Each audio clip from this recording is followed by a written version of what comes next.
प्रभु, आपके चरण कमलों की रज जो सत्य सुकृत पुण्य और सुख की सुहावनी सीमा अवधि है, उसकी दुहाई करके मैं अपने हृदय की जागते सोते और स्वप्न में भी बनी रहने वाली रुचि इच्छा को कहता हूँ।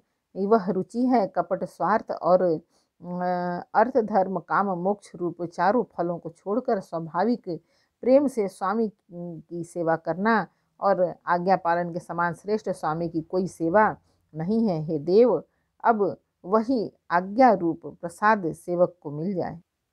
भरत जी ऐसा कहकर प्रेम के बहुत ही विवश हो गए। शरीर पुलकित हो उठा, नेत्रों में प्रेमाश्रु का जल भर आया।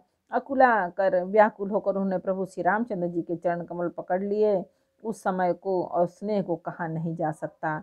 कृपा सिंधु श्री रामचंद्र जी के सुंदर वाणी से भरत जी का सम्मान करके हाथ पकड़कर उनको अपने पास बिठा लिया।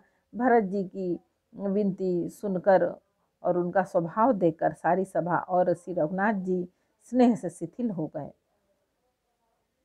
श्री रघुनाथ जी, साधुओं का समाज, मुनि वशिष्ठ जी और मिथिलापति जनक जी स्नेह से शिथिल हो गए। सब मन ही मन भरत जी के भाईपन और उनकी भक्ति की अतिशय महिमा को सराहने लगे।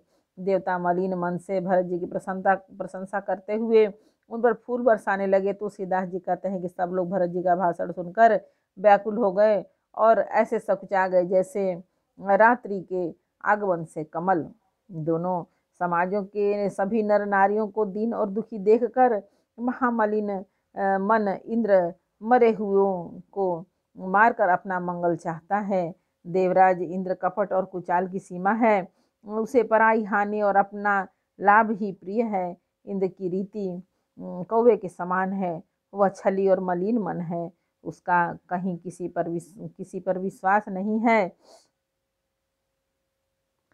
पहले तो कुमत बुरा विचार करके कपट को बटोरा, अनेक प्रकार के कपट का साज सजा, फिर वह कपट जनित उचाट करके सिर पर डाल दिया। फिर देव माया से सब लोगों को विशेष रूप से मोहित कर दिया, किंतु श्री रामचंद्र जी के प्रेम में उनका अत्यंत विक्षोभ नहीं हुआ, अर्थात उनका श्री राम जी के प्रति प्रेम कुछ तो बना ही रहा। भय और उचाट के वश किसी का मन स्थिर नहीं है।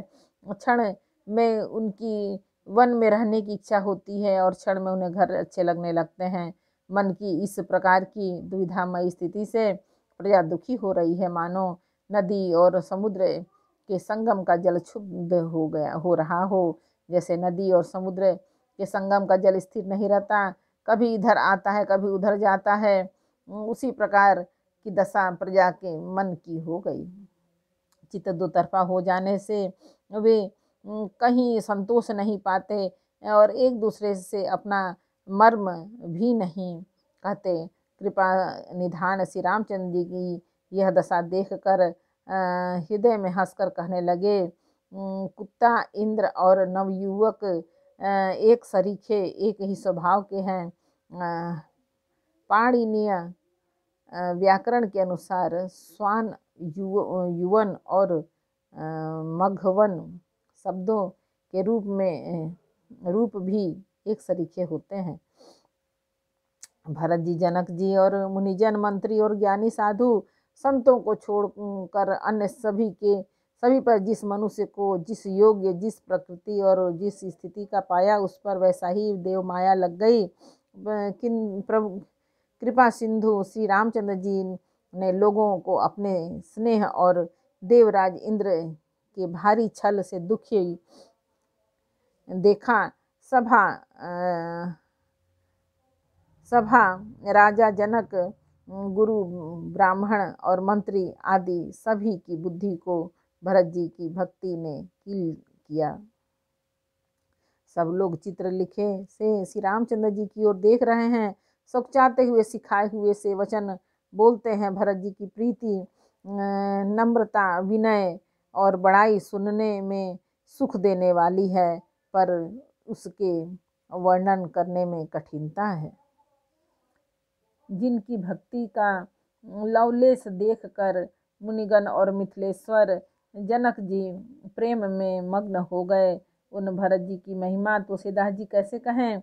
उनकी भक्ति और सुंदर भाव से कवि के हृदय में सुबुद्धि हुलस रही है, विकसित हो रही है, परंतु वह बुद्धि अपने को छोटी और भरत जी की महिमा को बड़ी जानकर कवि परंपरा की मर्यादा को मानकर सकुचा गई। उसका वर्णन करने का साहस नहीं कर सकी। उसकी गुणों में रुचि तो बहुत है, पर उन्हें कह नहीं सकती। बुद्धि की गति बालक के वचनों की तरह हो गई, वह कुंठित हो गई। भरत जी का निर्मल यश, निर्मल चंद्रमा और कवि की सुबुद्धि चकोरी है, जो भक्त के हृदय रूपी निर्मल आकाश में उस चंद्रमा को उदित देखकर उसकी ओर टकटकी लगाए देखती ही रह गई है। तब उसका वर्णन कौन करे। भरत जी के स्वभाव का वर्णन वेदों के लिए भी सुगम नहीं है। अतः मेरी तुच्छ बुद्धि की चंचलता को कवि लोग क्षमा करें। भरत जी के स्वभाव को देखते को कहते सुनते कौन मनुष्य श्री सीताराम जी के चरणों में अनुरक्त न हो जाएगा। भरत जी का स्मरण करने से जिसको श्री राम जी का प्रेम सुलभ न हुआ, उसके समान वाम अभागा और कौन होगा।